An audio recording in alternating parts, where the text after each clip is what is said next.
My name is Elizabeth Lee, and my parents named me Lee Fuh Yen.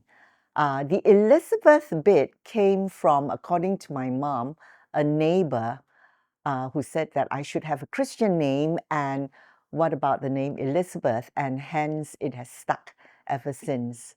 I hail from Singapore. A lot of people don't know that. That was where I was born. And that's also because my father was traveling through the region, and he's originally from Hong Kong, and he was sent to Singapore to set up a subsidiary of his company that he was working with. And eventually, that same organization sent him to Malaysia to set up the Malaya Book Company, and which explains why the whole family then eventually came into Malaysia. I think I must have been about 2 years old or a little bit older. Yeah. I remember a particular train ride. It was a very long train ride, and I was with my mom. Yeah. So that must have been the journey from Singapore to Kuala Lumpur. The Malaya Book Company was in Jalan Bukit Bintang, and hence I went to school in Bukit Bintang Girls' School. And the family, when we first moved in, we rented a home somewhere in that area. But because that area was quite notorious, and according to my dad at that time, and I also remember as a child, they were very concerned about security and safety. And being an only child, they couldn't risk that anything were to happen to me. And hence, not long after that, we moved from Bukit Bintang area to Petaling Jaya. My cousins also grew up there. They were neighbors to us, and hence it was very nice to have friends in my cousins whom I could play with in PJ. I spent a lot of time in the bookshop after school or before school, depending on whether it's a morning class or an afternoon session. I would be in the company with him, and they were very happy, pleasant memories. And I think that was where my interest in books and in learning first began, in the Malaya Book Company. Of course, Malaya Book Company eventually went into the food business. And if I remember correctly, they ventured into what is known as Esquire Kitchen now. So the original Esquire Kitchen was right on top of Malaya Book Company. But my father tells me that all this happened after he had left. Because soon after setting up everything, and it was all fine and well, then Dad actually resigned and decided to start his own publishing house. My dad started a publishing house and called it Glory Press. And he was very much into publishing children's books because he felt that he had a calling to educate younger kids. And he found that children were not reading as much as they should. And being an academic of sorts, he wrote a lot of Chinese books, but he wanted children to be able to also read Bahasa Malaysia books and English books. So he drafted me in to help him with the English books. And I felt that I was not ready to write such books, but he would insist. And he says, look, what is so difficult? They are only children's books, and I will give you the story. So every day he will read to me his stories, and I have to translate them. It sounded easy, but the tough part was really not so much in making it interesting, because his stories were interesting, but keeping the sentences short to no longer than 10 words. That was the tough part. And I think I must have been in school, definitely already in secondary school, perhaps. I used to enjoy walking to my friends' homes. Um, the Bukit Bintang area is interesting because it catered to the children of that area, and at the same time, there were many children who were transported in. For example, I was one of them. So there were two different, um, obviously different social kinds, and yet we came together and we became great friends. And one of my fondest memories was being able to go to visit them in their homes after school and to get to know their families. In the past, in that area, there were a lot of massage parlors. And one of my friends' home was on top of one such parlor. And we would giggle all the time as we are passing it to go up to her apartment. And we never saw any action, so I really don't know what it was all about. But as kids, we used to have a very wild imagination. I think the two most influential people in my life uh, remain as my parents, both my father and my mother. My father, because of his love of books and his love of imparting knowledge, and my mom, strangely so. Okay, my mom is 99 this year, and she always wanted me to become a teacher. And being very rebellious, that was the one thing I thought I did not want to become a teacher because mom was a teacher. But life will have it that that's really my true calling. I was quite anti becoming a teacher. But when I reflect back, it was very much in my DNA. I mean, the fact that when I think back, I used to line up all my dolls, teddy bears, and what have you. I was an only child, so uh, it was very lonely growing up. So I would have my toys, and I would line them up, and I would be teaching them. They would have bought they bought me a little blackboard, so I would be teaching them, and dad had all his books, and I was quite furious with the red pen. So I would pretend that all these books were the workbooks of my little students, and then every day I would collect them back and I would tick them with this big fat red marker pen. I think it came when it was time for me to go to university. And I had signed up for psychology. And when it was quite specific, which branch of psychology, I looked and I said educational psychology. And I was quite clear on that. And I had a love for the English language by then, English literature. And so it was also at a time when I felt that in Malaysia, we needed to bring English language back. We had lost momentum for a while, and I had this bee in my bonnet that I will want very much to champion English language learning and fluency in the schools. Thinking back, if there were another field that I may have been interesting to explore, it would have been engineering. Well, at one point, I fancied material science, maybe, because I am very interested in inventing as well.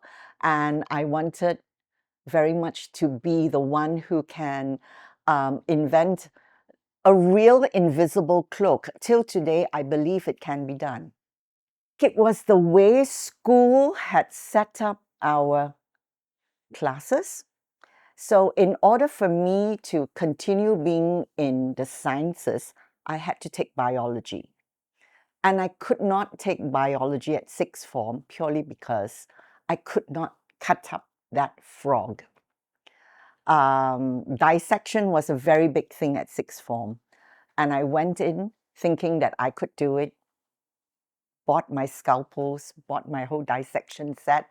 But once I was faced with that wretched frog, pinned like Jesus Christ on my, on the board in front of me. I just put everything down. I walked out of the class. I said, I can't do this. I'm sorry. And so that was the end of science classes. And they said that, well, if you wanted to move, then, it would have meant that, you have to give up biology, then I would have had to have gone to the arts classes, for example. It's quite sad. And in fact, this way of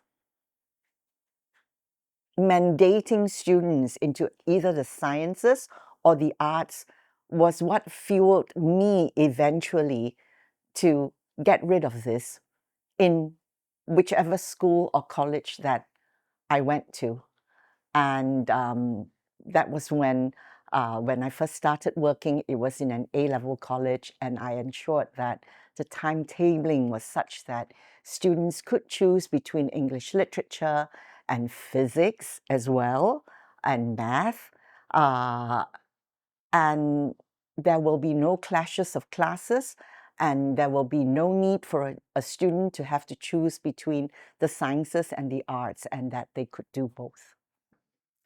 So because I was not able to do biology, because I was not able to cut up the frog, and my parents knew then that it would be difficult for me to continue in Malaysia sixth form studies in the sciences. And to move to the arts, I did not have that background, and hence they knew that I would have had to leave the country, and which is exactly what happened. So they signed me up for A-levels in London, and after a year as an exchange student in the States, that was where I went to continue my A-levels in the UK.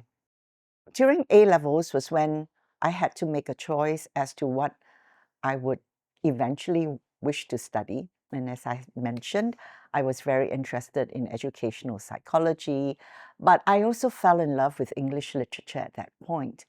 And the thoughts were developing in me. I was able at my college to choose very diverse subjects, and hence I knew that this was something that I would very much like for us to be able to have back in Malaysia. It also developed my interest and my eventual career path, which was to become an English teacher at that point.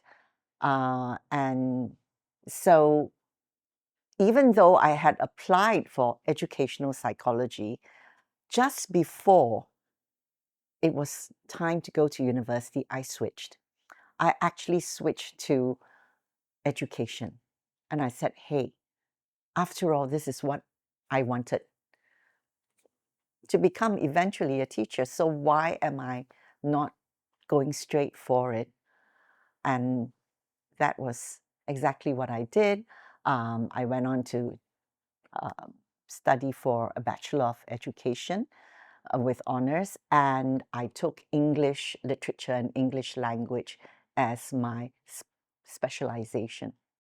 So I did this in North London, and after that, I moved on to Cambridge to continue my master's in education, because to come back to teach in Malaysia, at that time, it was very strange. We have to have more than one certificate. So besides your degree, you should have a certificate in education that allows you to teach. The strange thing is that my degree was in education, and it did not make sense for me to take a certificate in education because that would be going backwards. So I thought, let's do a master's instead, which was exactly what I did. But the school system at that time could not accept this. They say it has to be a certificate in education. A master's is not useful to us. That was also because in Malaysia, there was no Bachelor of Education yet. So most students would study for a particular discipline, maybe the science, the sciences or English or math, and then move on to do a postgrad certificate in education. And that's how the traditional route was.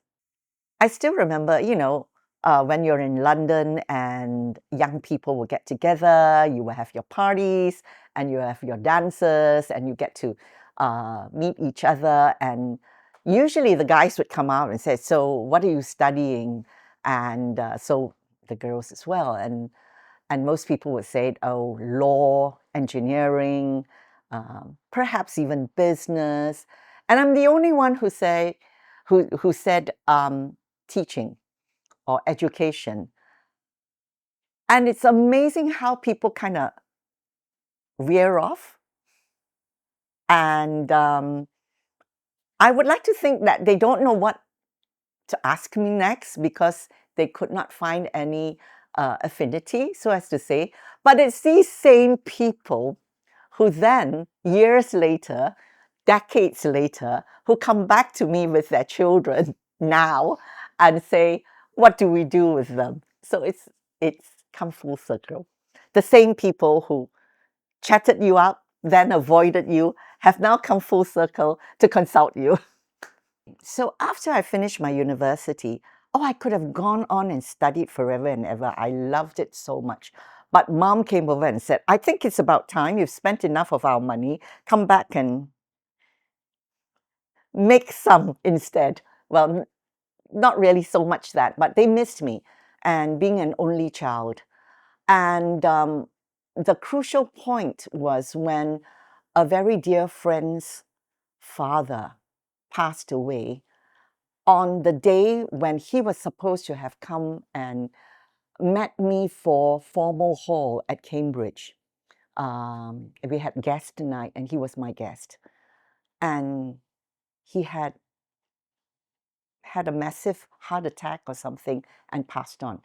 And so instead of coming up for guest night, I ended up going to his funeral. And I think that was the defining moment to come home because what would I do if anything had happened to my parents while I was away? So that was when I took my work back. I was researching into, you wouldn't believe this, I was researching into dyslexia. I still have not completed the research, and I'm always hoping that some young people would take it over. I was looking into actually using Chinese words to prove that it's got nothing to do with their eyes, it's got nothing to do with their ability to read, because if I were to draw a picture of a dog and a picture that depicts God, the kid who is so-called dyslexic can tell me which is dog and which is God. So there was nothing wrong with their eyes, nor with their brains. But somehow the encoding has gone wrong when it comes to the English language and being phonetic, etc. So by using Chinese, for example, which is why I tell a lot of friends who think that their children are dyslexic, and I said, "Wait, hang on, send them to a Chinese school." They said, "What? That's even harder." I said, "No, on the contrary, because in the Chinese school, they use characters and the child would be reading word for word. You can, therefore, also overcome this in the English language, but you have to teach the child to learn the word for the word. In other words, don't do phonetics. But once I came back, unfortunately, the moment after 6 months, not immediately, I decided to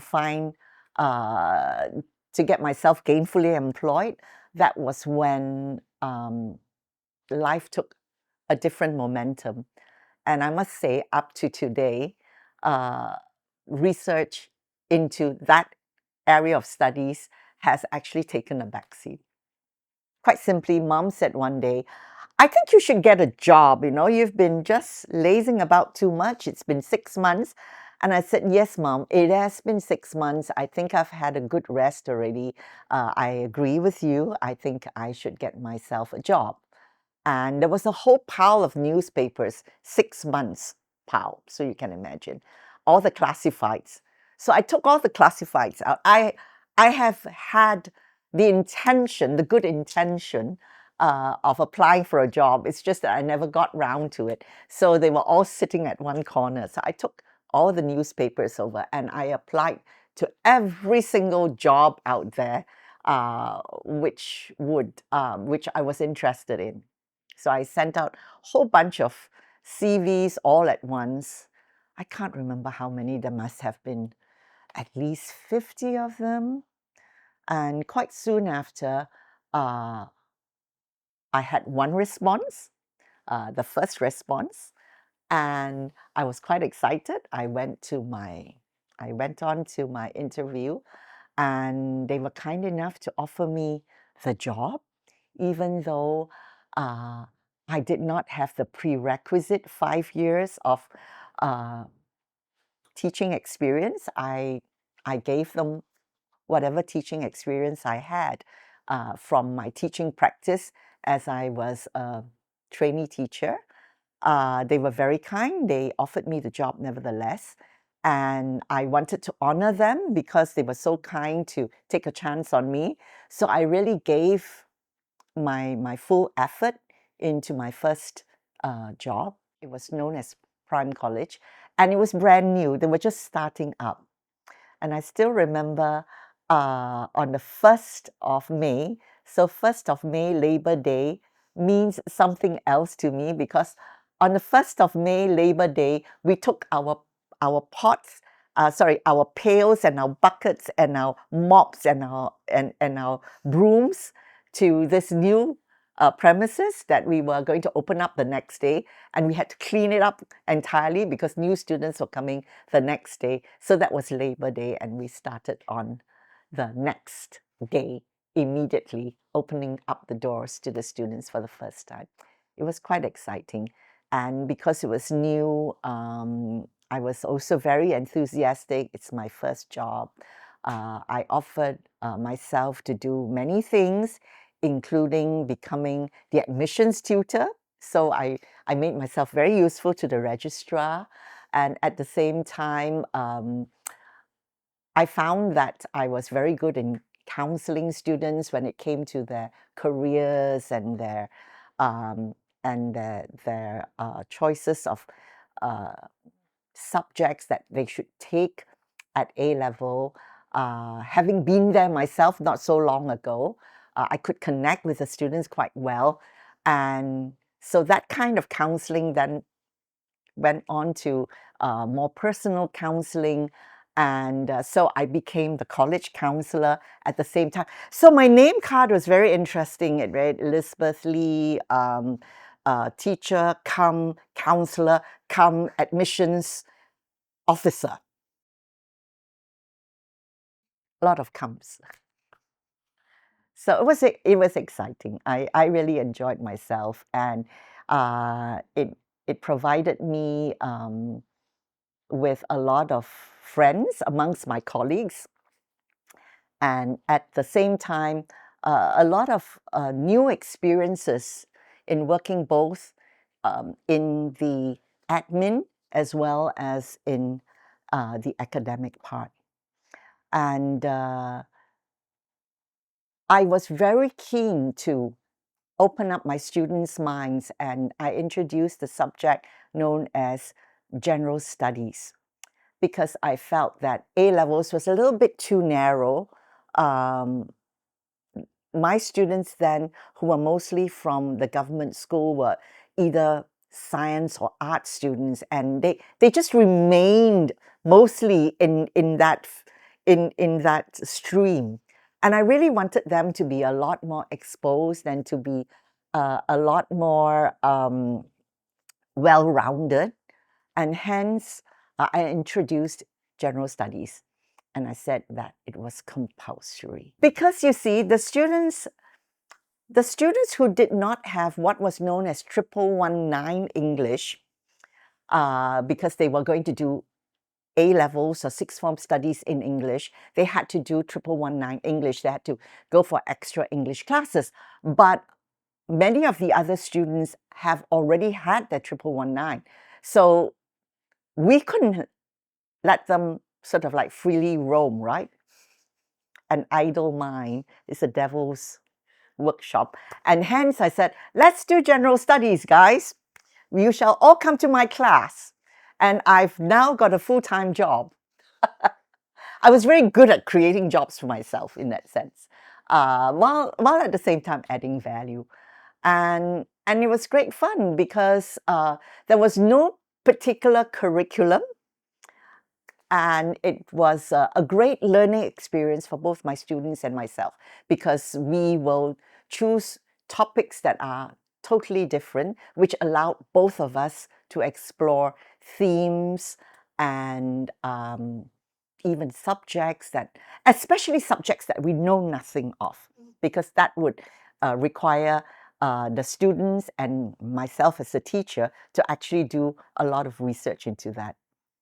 The college was started in rather turbulent economic times, and the college itself and the owners found themselves in quite a bit of a financial bind.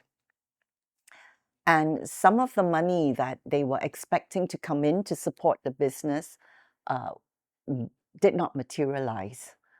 And it came to a point where all of a sudden, the principal, who had called himself the High Master, very strange title, he jumped boat.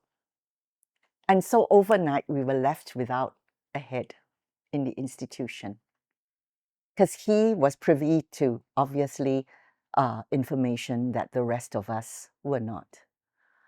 And it was a very challenging time for the institution, and for me specifically, purely because the management, bless them, decided to offer me the opportunity to head the institution.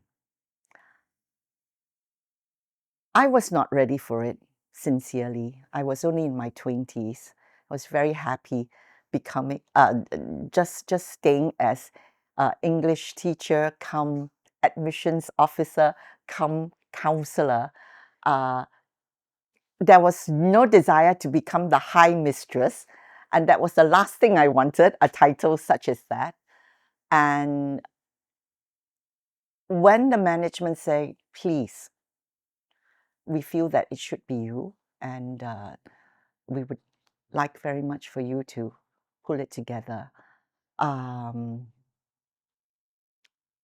I felt that I was left without much of a choice at that point, because it was so dire. And I said yes, on provision that I be not be known the high mistress, and can we just stick to a simple title like principal? I like principal because the principal is your pal, you know? So and that was what I became. So I acted for a while in the position, and with the great help of my dear friends, my colleagues, and you'll be surprised, the students, I eventually moved into the role and must have been able to do a reasonably good job, because they then gave me the full-time job and confirmed me in the position. I was in Prime for 6 years, and it was time for a change after that. It was a time where I think both the institution and me personally were at the crux where we needed to grow. And the opportunity to join Sunway came about, along with many other opportunities which I did explore. Sunway wasn't my choice at that point. And in fact, with the different offerings, I was actually looking at another institution. I knew that I wanted to go to somewhere where I can contribute without the politics, if I can sum it up. And I thought there was one particular institution which could offer me that opportunity. And in fact, till today, I do feel very sorry that I had to renegade on my word to join them. We had a very good family friend, and the late Goh Ching Teck was like a mentor to me. And he was at that point the counselor for Sunway College. And he was very keen for me to consider Sunway College. I must say that I wasn't very keen. I went to lunch because my mentor and our dearest family friend had arranged this lunch. But it did pique my interest somewhat when they said that they were building a brand new college campus here, right here. And I said, where is it? They said in this township called Bandar Sunway that they were building. And I was thinking, where's this township? They said, oh, so I said, oh, you mean it's behind Guinness Stout somewhere there? Says, yes, that's right. I said, there's no road beyond, there's nothing beyond Guinness Stout. Said, no, there is now. There's Bandar Sunway. I said, oh, really? He says, would you like after lunch we take you to have a look? I said, no, no. I've got something to do after lunch. Thank you very much. Very pleasant lunch. Thank you. Thank you. I jumped in my car and I drove up the federal highway because we were only in PJ Hilton, right? Straight up. And then I went up the Motorola ramp. You always turn right, not left, because there was no road. So I went up the ramp and lo and behold, there was a road. So I said, oh, okay, let's see where this leads me. So I drove down the road and then I drove and I drove and I drove. It was a proper road, a bit dusty, but proper. And then before I knew it, I came into Bandar Sunway. And there was nothing. There were just some houses and then this huge building. You see, everything was very flat. So it's very easy to see the houses which are only 2 stories high, and then this huge building, which is our college building now. And I saw this building, and so I drove to it. I said, wow, what a building. This is so handsome. And then I saw somebody driving in a sports car. Then I thought, who is that person? Never mind, let's drive in and see, because obviously it's open. There's a car that had gone in. Little did I know that was actually the interior designer. So very flashy, a good friend of mine today, Nelson. And so I had followed him in. He'd gone straight in to obviously look at the college and all that. And I looked around, and that was when I discovered that this was or is Sunway College. I was blown away.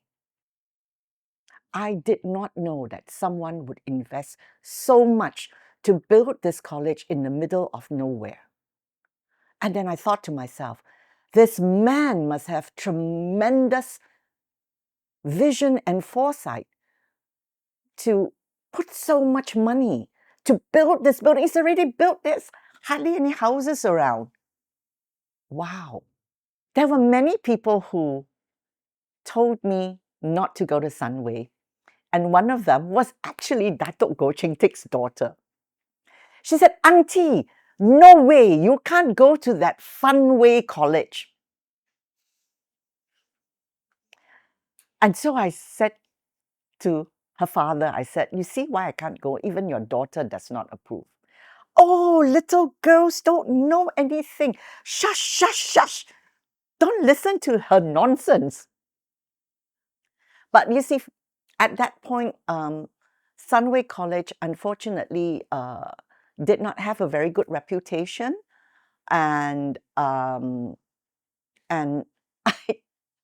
suppose the idea of being able to start something from scratch or to join somewhere which has a good reputation was a lot more appealing than to go to somewhere where even a young little girl says, no, auntie, please don't go there. That's Sunway College. That's bad place, and stuff like that. And sure enough, when I finally said yes, and I took on the challenge, purely because of what Mr. Chu said. He said, it's very easy to start something from scratch and ensure that it's good. But it takes someone really special to be able to take something that is broken and to make it good. And he seemed to know exactly which button to press. And because of that, I rose to the challenge. It was a very strange environment that I found myself in on the very first day of work. In fact, I felt so dejected that I prayed in my little room and I said, why God? Why this God-forsaken place? And the answer came back. You answered it yourself. And so I swallowed up my pride and I trudged on. It was very interesting. My first day of work, I was placed in a small room which was moldy. And I had this small little table which had scratches all over it. It was obviously someone's very well-used table. And that was my office. It had a solitary plant there. So I was given the task of moving the college from the old premises to this. And also another big task, which was the residence or the hostels. And I set about my task as to how we should put things in place. And one day there came a knock on my door and in came these two students. And they said to me, I still remember, they were my Leicester law degree twinning students. And they said, hello, we heard that you are in charge of the hostels when we move. I said, yes, I am. What can I do for you?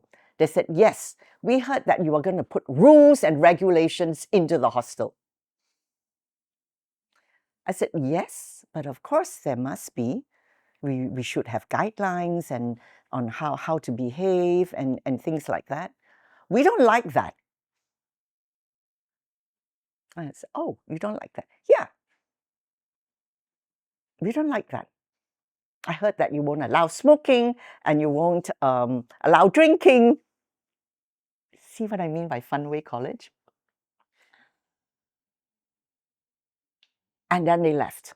I said, oh my goodness. Was that a threat from students? Oh, wow. So then I asked, I shall have my first assembly. I shall have my first assembly. Something very unheard of in Sunway. Assembly? What's that? So I wrote a message to all the students who were staying in the hostel. And I said, let's meet in the auditorium at this time. And I would like to address you all to tell you about the new hostel. So they all came. And I walked in, wondering whether I was going to be faced with more opposition. But I thought I might as well face it face on. But it was amazing. As I walked in, these students whom I do not know, I've never met in my whole life, started clapping. And that was when I knew I was doing the right thing. And there were these two boys, the same two boys, sitting in the middle of everyone else. And they were going, Why is everyone clapping? You know, we are supposed to come here and protest. It's quite interesting because when we eventually moved here, there was one day when, and I could see the hostel quite, I had direct view of it from across the, we had less buildings then, you know, so I could see right to the back. And, you know, I still remember they had an empty can of beer and they placed it on the banister, balcony of the living room of the apartment. Just placed it there. They were trying to make a statement. And there's no way you could catch them purely because it's in the living room. It could be anybody's. They just left it there as a kind of, their form of protest. Is quite interesting. But I'm happy to say that, you know, we had peace and harmony. I think it was important for the students to understand why we have to have so-called rules and regulations. I told them that we are living together as a community, and hence we need to recognize, you know, each other's. We have to be considerate to each other. Hence, some of these so-called rules and regulations is out of consideration for the people we live with. For example, you can't really keep playing your guitar into the dead hours of the morning, you know, because other students would want to study or they would just want to go to sleep. The same with why you really should be back by midnight. And if there are times when you need to go out and see that midnight movie, it's not as if I am not aware of such movies that are screened after midnight, then at least seek special permission so that the hostel master knows that you're out and that you will be back by a certain time, and security guards are alerted to look out for you and to allow you back in. And if you're not back in by then, you know, they should be concerned for your safety. So it's about explaining, and at the end of the day, I think the students realize that it's about them and it's not against them, and it's really about love and caring for them. So one of the things I had to do uh, was that I noticed when they said Funway College, we truly were having too many parties. And that was also because different programs were having different parties, and hence you could end up in a situation where if a student loved to party, it meant that every single weekend there was some kind of college party, and studies were not taking priority and became a concern. And so we said time out to parties for a time being. We will have one annual ball, and that would be the Sunway annual ball, where we shall all go and participate in and be very happy. Most programs agreed and went with the policy. I don't even know whether it was a policy or a guideline. Some went underground, and I know exactly who. Till today, they still don't invite me to their prom, and they don't know why. It's quite funny. My daughters went to the same program, and they also have the prom, but they're quite happy that mommy is not invited. So, but aside from that, that went underground, so it was quite funny. There were others like Leicester again, where they said, could we have a Leicester ball? You know, it's, you know, we're Leicester. we're different from the annual ball because our students are all going to transfer before the annual ball, so they don't get to go to the ball, you know. So can we just have our Leicester ball? And I said, okay, you can have your Leicester ball. So we shall have the Leicester ball and the Sunway annual ball. But there were others that went underground, one particular one, and till today. And it's very funny when they come up and they said, there was one year when they came out and they said, would you sponsor all these things for our prom? And I said, I'm not supposed to know about your prom.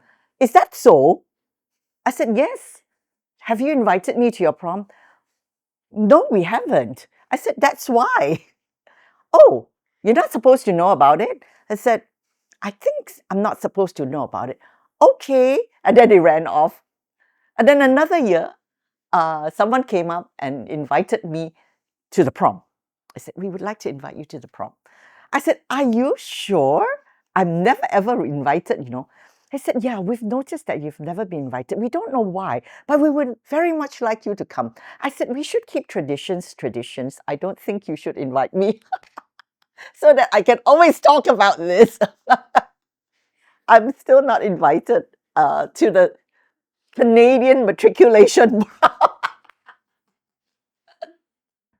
When I first met my chairman, I found him to be a very soft-spoken person, but obviously very driven by what I have noticed in his township that he was building and in the college that he had invested in. Just before the opening of the college, he had come to visit. And this was about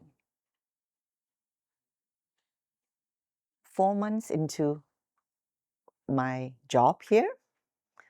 And everyone has warned me that Tan Sri, Dato at that point, was very concerned about student numbers. And they said, if there's anything you should be concerned about is how many students you have, because he is bound to ask you that question. So I would always have the student numbers in my head. And he would definitely, whenever he saw me or he were to call, ask what these student numbers are. But he's also very good with student numbers. He doesn't forget. And so he would say things like, the number has not changed. I thought this was the number that you gave me the other day. So then I said, well, term has started. It shouldn't change. And you wouldn't want it to change because that would mean you're losing students. So, but suffice to say, I did not understand, or neither did I think a lot of people, with his obsession with the numbers. So the day before, the one day that I went on a so-called walkabout around the campus with him, he was getting ready for the then Prime Minister to come open this new campus. And it was going to be the first time ever that the Prime Minister comes to open a private institution. And once again, he asked me, what are the student numbers? And once again, I told him what are the student numbers. And then I thought I would be one up and said, you know, sir, I have just done the projections. And so we're in the first quarter. The numbers are looking good. And in fact, if I were to project, I'm not an accountant, but I try to speak like a person who understood the business. If we were to project it to the rest of the year in the same kind of progression, I think that we will come up positive and we'll make so much money. And I gave him the amount. And I was very proud of myself that I was able to tell him, because I had thought that when it came to numbers, he was thinking how much he was making. That was what I thought. And that's what a lot of people thought. And then he stopped. And he looked at me. And he said, you see that hole over there? the South Key Lake. It's known as the South Key Lake now. At that time, it wasn't a lake. It was a huge quarry. And he said, I just have to blast that hole 6 times, and it would make me the money that you've just quoted me. I think my face just fell because I could not believe that after all this hard work, you know, with my colleagues, the students, everyone, and we were finally projecting a positive outcome, because all this while it had been negative by so much. And so now positive by so much meant that it's a huge, humongous jump. And he said, I only have to blast that hole 6 times and it will make me that amount. And I just stared at him. I was flabbergasted and actually quite, I suppose, not even disappointed at this point. It was like, oh wow, you know. And he saw my face. He says, wait, don't get me wrong. I'm really happy to hear that, you're turning the institution around. But I want you to concentrate on excellence, because I can make the money elsewhere. I only want the college to give me excellence. And don't worry about the money, that it can come from somewhere else. Because in those days, I knew that he blasted that mine 6 times a day. And in other words, he was telling me that in one day, he would have made that. And that was when I realized, when he asked me for the student numbers, he was not counting money. He was counting the number of lives he was touching through education. And in a way, that became the turning point for me. And to seal that point in was when the Asian financial crisis hit. My chairman was overgeared, and the banks, the creditors were closing in on him. And in fact, I had a lot of people telling me to jump boat. I said, no. They said, you should, because he's going down and the college will be sold because it's obviously lucrative.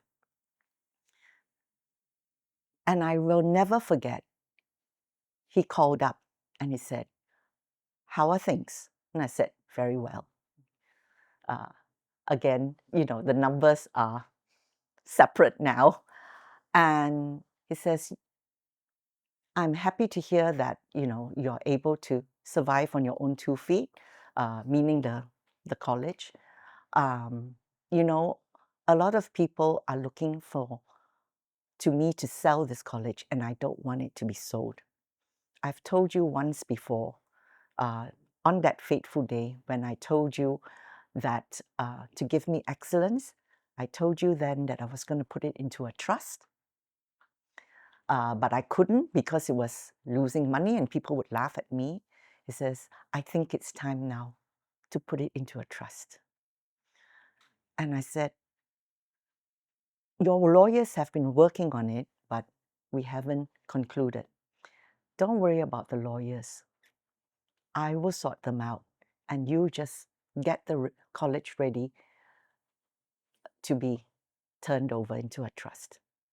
And literally overnight, over a weekend, on a Monday morning, he had the lawyers draw up all the documents. And I still remember we had the chairman of the board of trustees appointed.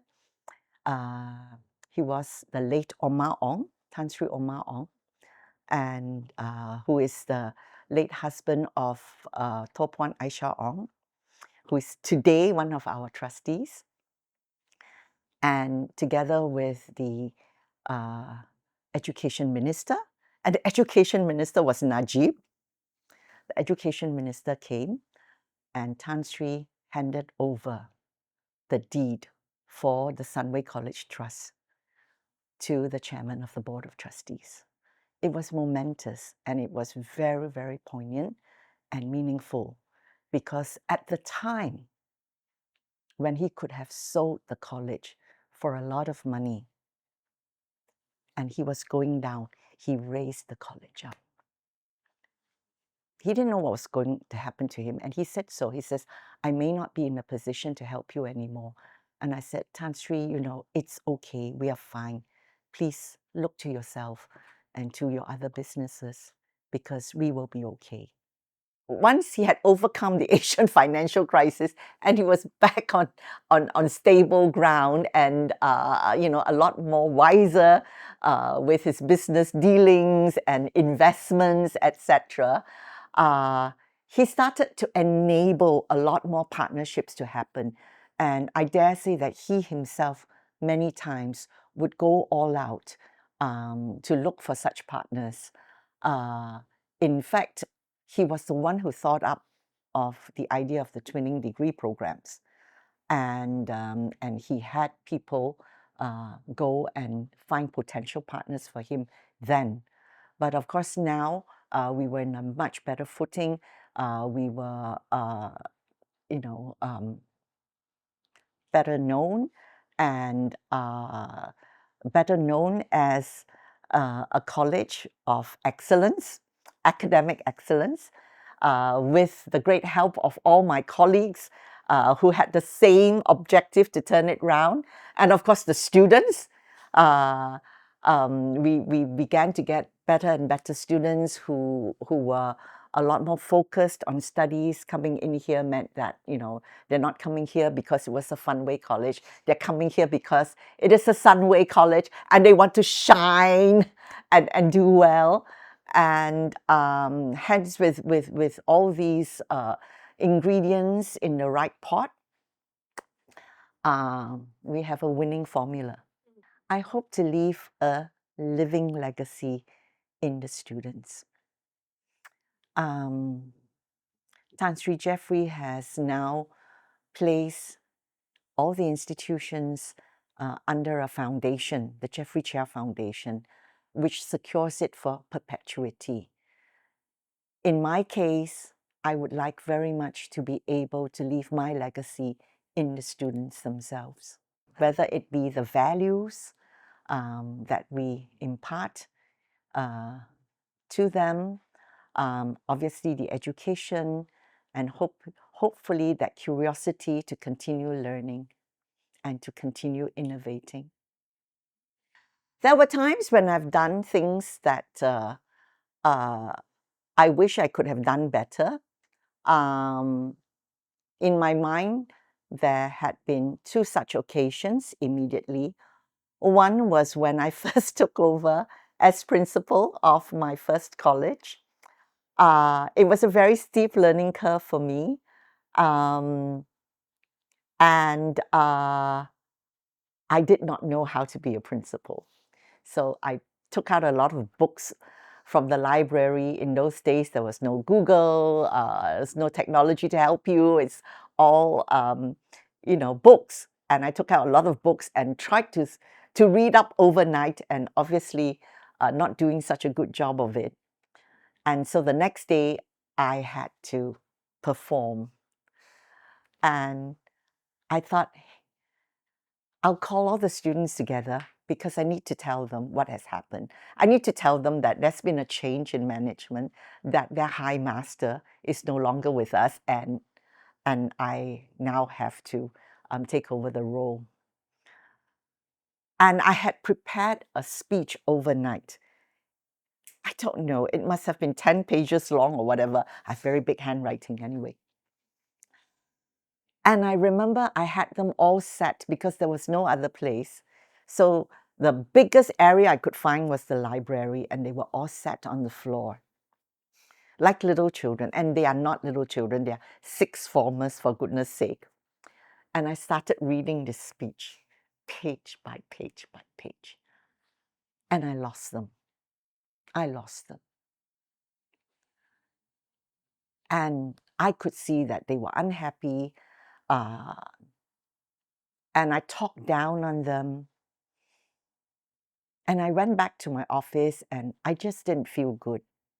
But because I was relatively or very close, I should say, to some of them, one of them actually came to my office and felt emboldened enough to ask me, what happened there? And I said, you asked me what happened. I should ask you what happened. Why were you guys all so upset? I'm just telling you things that should be the way. Yeah, but you just lorded it over us as if we were little children. You made us all sit on the floor and then you were going on and on and on. What was that? That's not you. This came from a student. And that's why I said there's so much to learn from your students, you know. And it hit home. It hit home. And from then on, I knew that wasn't the way to go. I I always encourage students to join me in education purely because if there are no teachers, if people won't do it, then who would? I think we'll be dooming the next generation. And hence, if people feel so-called they should. So I always welcome, and I hope to encourage more and more people to do it. It's very interesting as I look over the years. On one hand, you could say that the makeup of the students have changed over the decades, actually. And yet, at the same time, they haven't. Because once they are your students, they're always your students. It doesn't matter if they have become mayors of cities, they have become ministers, they have become queen. I would like to think that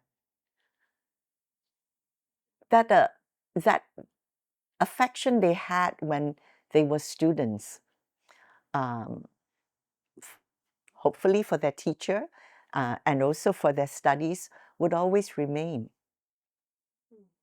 The mayor of Karachi.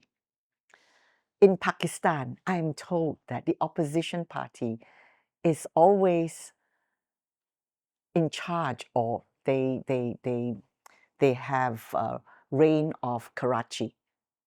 And they are also known to be a very scary party. Where they're scary because they're very fierce and they will fight to the end for freedom, etc., and all that. And I was told that one of our students has become the mayor of Karachi. In other words, he was, at that point, basically the opposition leader. So he came back. And you should see him when he came back. He was a student again. And all his bodyguards and his people who were with him were just flabbergasted to see him when he was here with his teachers, with me, and he had become that young man again, reliving his past. He was so happy running around, seeing his teachers, seeing his old classrooms, etc. And seeing his face versus the faces of his strongmen was so interesting. And I remember turning to them and said, it's okay. He's home. He's home. He's safe here. So they kind of relented and let him be. There will always be that nagging thought as to whether I could have done it better or whether I should go down that road. But I have learned over the years that that is not useful. And the thing is, if it was the wrong road, just turn around. It is okay. There's time. And just start over. And to learn never to regret, and in fact, to turn the regrets into opportunities and learning lessons for the next move. If I could go back and give advice to my younger self, would be to embrace myself more. Perhaps not to be so rebellious even in some of the things that I do not wish to do, because they could very well be the things that I am supposed to do. And to always seek to be my authentic self and not to be something else or someone else that others might wish you to be or may expect you to be, because there are so many other people working along with you and empowering you and enabling you to make it happen.